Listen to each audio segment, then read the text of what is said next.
Hello,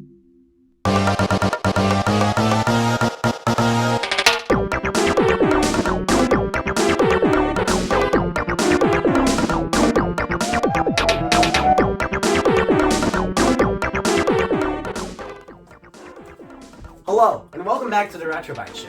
On today's episode, we're talking about Super Mario Kart, but first, we got a special guest. Oh, Magic Man!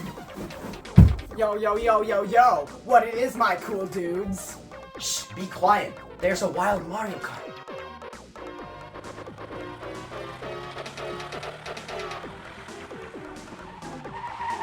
Wow, wow, wow, wow, wow! That was cool! But let's get this radical review started! Yeah! Let's do it, bro! Super Mario Kart story starts out with F-Zero's story. F-Zero was a great racing game and showed off the Super Nintendo Entertainment System's Mode 7 graphics. We'll talk about Mode 7 later, but anyways, F-Zero is missing something that all good racing games have. I'm not saying F-Zero is bad, I'm just saying all really great, like, perfect racing games.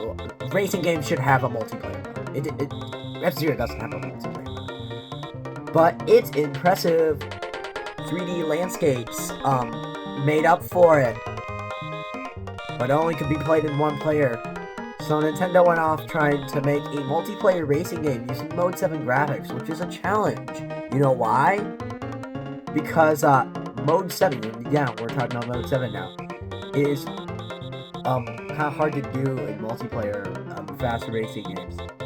Mode 7 is one of the 7 graphics modes on the SNES. It basically stretches out like the background into a like 3D landscape. Even though this isn't true 3D, it looks like real 3D, and to those 90s kids, it probably was 3D to them. And the competitors did not have this. Stupid Sega. I guess TurboGrafx 16 also. So back to Mario Kart. Some developers at Nintendo decided to make this multiplayer racing game.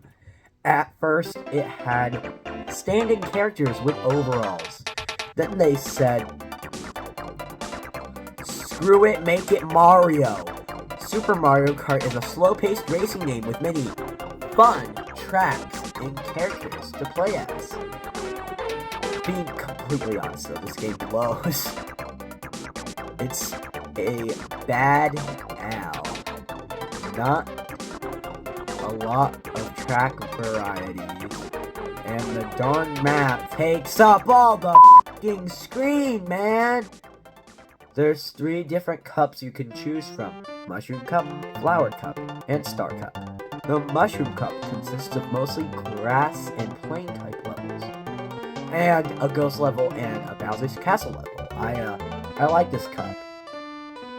It's pretty much based on Mario World, like most of the levels, but this one's very Mario inspired. Mario World inspired. It ends with a ghost house and Bowser's Castle course. It is fun, and the first level is probably the level you know this game for, and has a catchy song, the Mario Circuit level. I give it a 7 out of 10, using the other cups as a standard. Next is the Flower Cup. It starts out with a pretty okay course, and then it f***s it all up with making the second course a ghost house. So I give it a 5 out of 10. Finally, we have the Star Cup. This cup's my personal favorite because that's a beach course, and I like the beach. As a Cocoa Mountain course, and I like the Cocoa Mountain. And as a Bowser's Castle course, I like the Bowser's Castle course. I also think as a ghost house. I kinda hate the ghost house, but the rest of them are good. The character roster in this game is Mario, Luigi, Peach, Yoshi, Bowser, Donkey Kong Jr., Koopa Troopa, and Toad. Wait, Donkey Kong Jr.?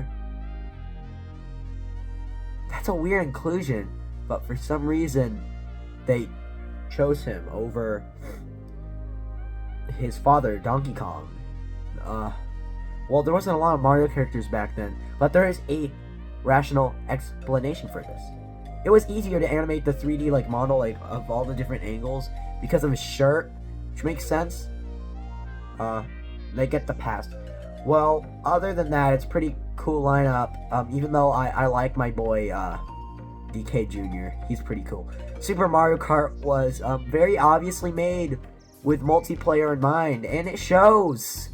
The huge ass map is only there because the developers thought no one would care because of multiplayer, I guess.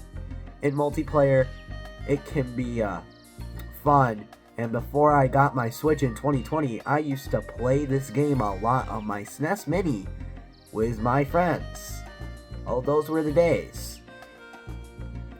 I thought that Donkey Kong Country was the best game of all time back then because it looked better than my mobile games and Super Nintendo Classic Edition. I didn't know the Switch existed until 2020. In the end, it's probably the worst Mario Kart game. And Super Circuit does the whole Mode 7 thing much better. Even though no one remembers Super Circuit. But I suggest you give both of those games a try. Wow. Super Mario Kart sure is bodacious. What? No, it's not. What have you been doing this whole time? Don't worry, it was urgent business, bro. I was watching Zim. What's with you and Zim?